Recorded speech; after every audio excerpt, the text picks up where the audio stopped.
Hello everyone, Assalamu alaikum. Welcome to SS Easy Education.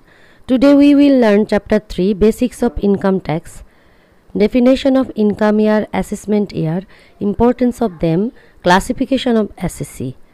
So let's start with Income Year. So meaning of Income Year. The general rule of tax liability is that the tax is levied in each financial year commencing on 1st July, known as assessment year in the scheme of the Income Tax Ordinance 1984, in respect of income earned in the income year section 235 of ITO 1984. It indicates income year as the financial year immediately preceding the assessment year or any other accounting period not exceeding 12 months, as adopted by the SSC and ending with the said financial year. Thus, if the assessment year is 2019-2020, then the financial year will be 2018-19. That is, it is the income year. So, আমরা দেখছি যে 2018-19 হবে অর্থ বছর অর্থাৎ income ইয়ার, আর assessment ইয়ারটা হবে ঠিক তার আগের বছরটা অর্থাৎ 2019-20 সামনের, নট দ্য প্রিভিয়াস ওয়ান। তার মানে আমরা যে অর্থ বছরে ইনকাম করি অর্থাৎ যেটাকে আমরা ইনকাম ইয়ার বলি, ইনকাম ইয়ারের ঠিক পরবর্তী বছরটাকেই আমরা অ্যাসেসমেন্ট ইয়ার বলি। আর এখানে যে নিয়মটা যে এটা কখনোই 12 মাসের 12 মাসের বেশি হবে না, অর্থাৎ ইনকাম ইয়ার 12 মাসের মধ্যেই হতে হবে, তার বেশি হওয়া যাবে না। Next we will study determination of income year. According to section 235 of ITO Ordinance 1984, income year in respect of any separate source of income means the financial year immediately preceding the assessment year, such as if the assessment year is 2019-2020, financial year 2018-2019 is the income year, where the accounts of the SSC have been made up to a date within the said financial year, and the SSC so opts the 12 months ending on such date, such as if the assessment year is 2019-2020 and the SSC maintains accounting record for the year ending 31st March 2019, income year will be for a period of covering 12 months ending on 31st March 2019, অর্থাৎ income ইয়ার কিন্তু 2019-এর 31শে মার্চে শেষ হবে। 2 নম্বরে বলা হচ্ছে যে যদি কোনো এসএসসি তার ইনকাম ইয়ার এমনভাবে গণনা করে যে সেই ইনকাম ইয়ারটা যদি 31শে মার্চ 2019 শেষ হয়ে যাচ্ছে, তাহলে বলা হচ্ছে income year will be for a period covering 12 months ending on 31st March 2019। তাহলে তার ইনকাম ইয়ারটাও আমরা এমনভাবেই ধরবো যেটা পুরা 12 মাস কভার করে শেষ হয়ে যাবে 31শে মার্চে। নাও বিজনেস প্রফেশনের ক্ষেত্রে বলা হচ্ছে নিউলি সেট আপ যদি বিজনেস হয় in the set financial year, the period beginning with the date of the setting up of the business profession and ending with the set financial year, such as if the assessment year is 2019-2020 and the business setup date is 1st September 2018 to 30th June 2019. In this number A, here it is said that যদি assessment ইয়ার 19-20 হয় এবং কোনো ব্যক্তির business setup date যদি 2018-এর 1 সেপ্টেম্বরে হয়, তাহলে সেই ব্যক্তির 2018 1 সেপ্টেম্বর থেকেই 30শে জুন 2019 পর্যন্তই ইনকাম ইয়ার ধরতে হবে। এখানে যে কয় মাসই হবে সেই কয় মাসই গণনা করে আমাদেরকে ইনকাম ট্যাক্স নিতে হবে। এখানে ওই ব্যক্তি এই 10 মাসের জন্যই কিন্তু তার ইনকাম ইয়ার হিসাব করে দেবে। So where the accounts of the SSC have been made up to date within the said financial year and SSC so opts ending on that date if the assessment year is 2019-2020 and the business setup date is 1st September 2018 and the assessment maintains in his account record for the year ending on 31st March 2018. এখানে বলা হচ্ছে যে 2019-20 যদি কোনো একজন ব্যক্তি 1 September assessment ইয়ার হয় তাহলে তার ইনকাম ইয়ার হবে 2018-19। এখন ওই ব্যক্তি 2018 সালের 1 সেপ্টেম্বরে করেছে কিন্তু তার অ্যাসেসমেন্ট ইয়ার শুরু হয়েছে জুন, তাহলে এখন দেখো সেপ্টেম্বর থেকে পরের বছরের অর্থাৎ 19-এর জুলাই পর্যন্ত যাওয়া উচিত ছিল, কিন্তু সেই ক্ষেত্রে দেখাচ্ছে যে 31শে মার্চে সে হিসাব ক্লোজ করে 2018-র 31শে মার্চ। তাহলে যদি সে অ্যাকাউন্ট বই মেনটেন করে বিজনেসের ক্ষেত্রে, তাহলে যদি সে 31শে মার্চ 2018-তে তার হিসাব বই ক্লোজ করে, সেভাবেই তার ইনকাম ইয়ারটা ডিটারমাইন করা হবে। Then next, in the case of a business or profession newly set up in the 12 months immediately preceding the said financial year, if the accounts of the SEC have been made up to a date within the said financial year and the period from the date of the setting up of the business or profession does not exceed 12 months, then at the option of the SEC, such period, such as if the assessment year 90/20 and the business setup date is 1/10/17, SEC maintain his accounting record for the year ending on 31st/8/18.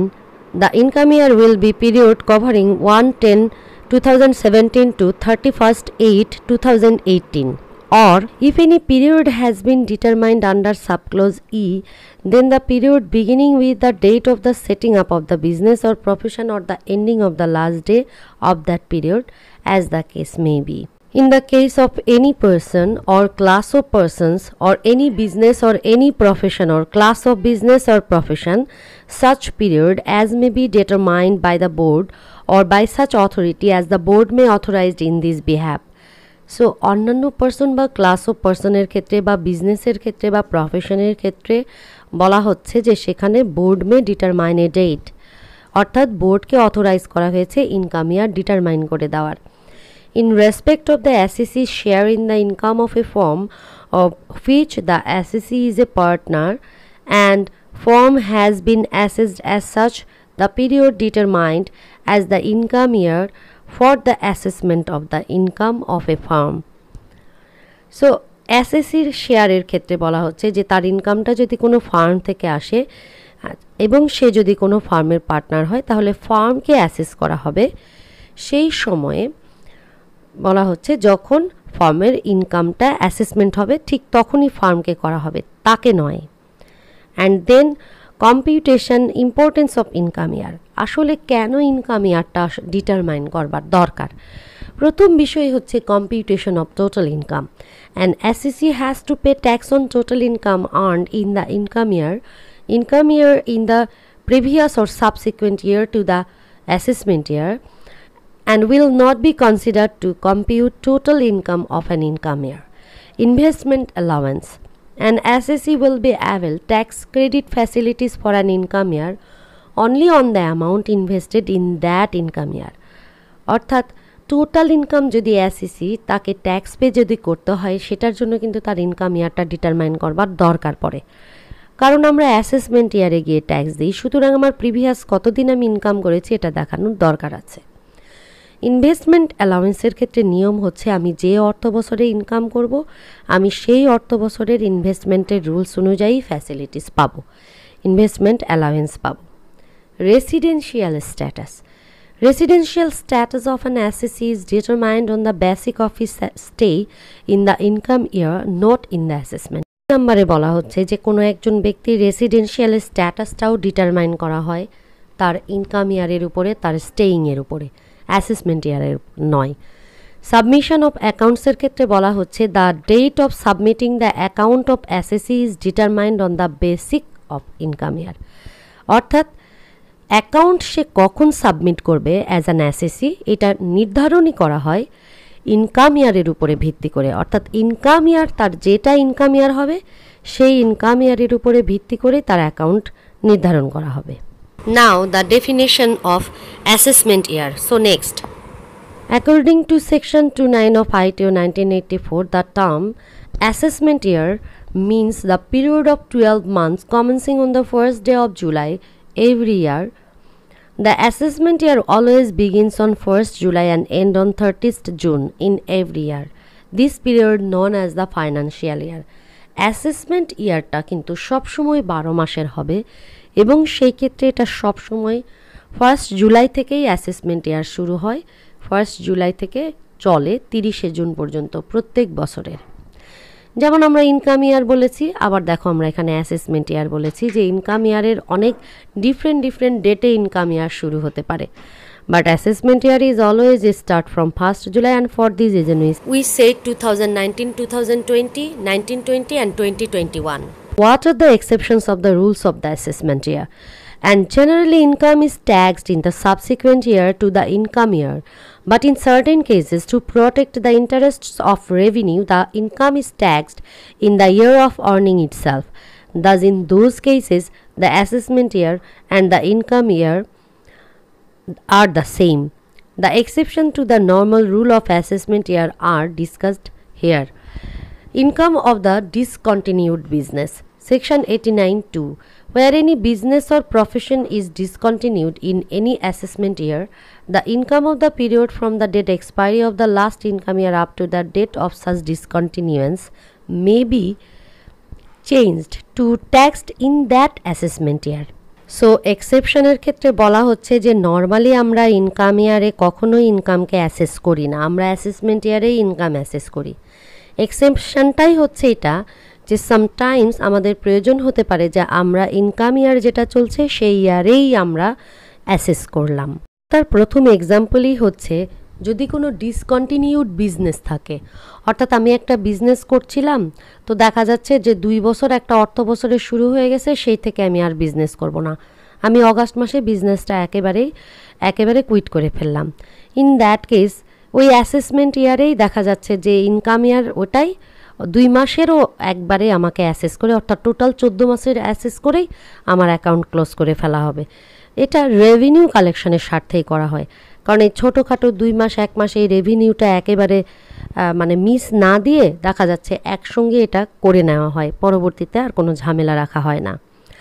Then person living Bangladesh, when it appears to the assessing officer that an individual may leave Bangladesh and has no intention to return the total income of such individual for the period for the expiry of the income year in relation to the current assessment year up to probable date of his departure from Bangladesh is chargeable to tax in current assessment year itself. কোনো একজন ব্যক্তি একবারেই দেশের বাইরে চলে যাবে, তার আর বাংলাদেশে ফেরার কোনো সম্ভাবনা নাই। যদি এরকম হয় তাহলে কি করতে পারে, যিনি অ্যাসেসিং অফিসার তিনি ওই ব্যক্তিকে একেবারে কারেন্ট ওই ইনকাম ইয়ারেরও যেদিন উনি বাংলাদেশ ত্যাগ করবেন প্রবেবল ওই ডেট পর্যন্তই তাকে অ্যাসেস করতে পারেন। Income of non resident shipping company, Section 102(2) of ITO provides for the taxation of income of non-resident shipping companies in the year in which they earn their income in Bangladesh, provided that such companies do not have any representative here. Now we will study importance of assessment year, computation of tax liability. The tax liability of an income year is computed on the basis of the rates applicable in the assessment year and tax exemption and the tax credit facilities. Tax exemption and tax credit facilities are to be considered on the basis of the provisions applicable for the assessment year. এর গুরুত্বই হচ্ছে যে আমরা tax liability compute করতে পারি এবং tax credit facility, tax exemption facilities এই সব কিছুই আমরা অ্যাসেসমেন্ট ইয়ারের উপরে ভিত্তি করেই কনসিডার করে থাকি অ্যাসেসির ক্ষেত্রে। Now definition of assessee. Who is the assessee? Every person in respect of whom any proceeding has been taken for the assessment of his income or the income of any other person in respect of which he is assessable, or of the amount or refund due to him or to such other person. Every person who is required to file a return under section 75, 89 or 91. Every person who is desires to be assessed and submits his return to income under these ordinance, and every person who is deemed to be an assessee or an assessee in default under any provision of these ordinance. So আমরা প্রত্যেক ব্যক্তিকেই যার ক্ষেত্রে আমরা income ট্যাক্সের proceeding শুরু করতে পারি এবং যার ইনকাম আছে ইনকাম ইয়ারে সেই হচ্ছে অ্যাসেসি। Now classification of assessee. Assessee can be classified on the board 2 categories. It's on the basis of person and basis of residential status. On the basis of person, I just here mentioned the point. You should read elaborately it from the books. Classification of SSC on the basis of persons. Number 1 is individual, then firm, association of person, that is AOP, Hindu undivided family, local authority, company, and artificial judicial person. We will elaborately read the classification of SSC on the basis of residential status. So residential status bolte ki bujhabe? If he fulfills his stay for a period of 182 days or more in that year, অর্থাৎ income ইয়ারে যদি ওই ব্যক্তি 182 দিন বা তারও বেশি বাংলাদেশে অবস্থান করে তাহলে সে বাংলাদেশের নাগরিক রেসিডেন্ট হবে, অভিবাসী হবে। Or 90 days or more on that year having previously been in Bangladesh for a period or periods accounting in all 365 days or more during 4 years preceding that year. 90 দিন অথবা তার থেকে বেশি সময় বা 365 দিন পূর্ববর্তী 4 বছরের মধ্যে যদি সে বাংলাদেশে থাকে তাহলে সে resident. Now non-resident. If does not follow the two conditions above mentioned, two conditions যদি কেউ ফুলফিল না করে তাহলেই সে নন রেসিডেন্ট। নন রেসিডেন্ট দুই ধরনের হয়, one is non resident Bangladeshi and another one is non-resident foreigner. Then effects of residential status. Determination of residential status of an assessee has a signification bearing on the tax liability as incident of income tax varies according to the residential status of an assessee.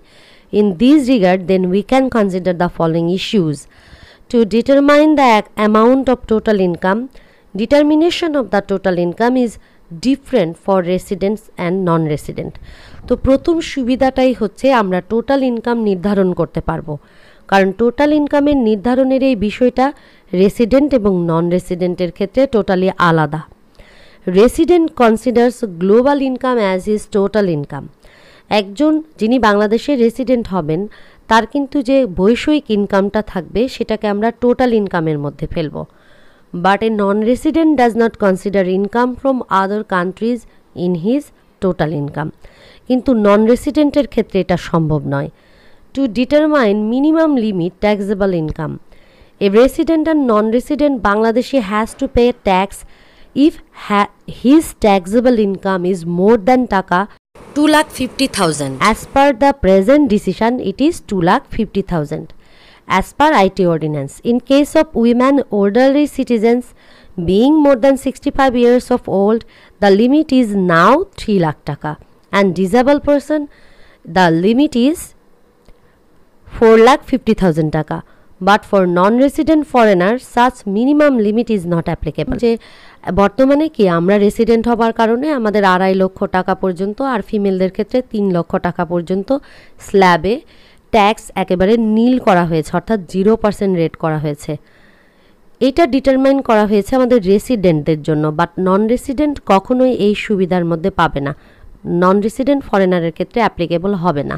Tax রেটের ক্ষেত্রেও variation আছে এবং সেখানেও বলা হচ্ছে দেখো যে resident এবং নন রেসিডেন্ট তাদের আমরা যে ট্যাক্স ক্যালকুলেট করব সেই রেটটা ভ্যারিয়াস লেভেল অফ ইনকামের ক্ষেত্রে আমাদের প্রযোজ্য আছে, অর্থাৎ আমরা 2.5 লাখ পর্যন্ত 0%, then next 3 lakh 10% on next করে আমাদের কিন্তু ডেভিয়েশন আছে। But non resident foreigner has to pay at minimum rate 25%, অর্থাৎ তাদের কিন্তু ফ্ল্যাট রেট, কোনো কম বেশি নাই।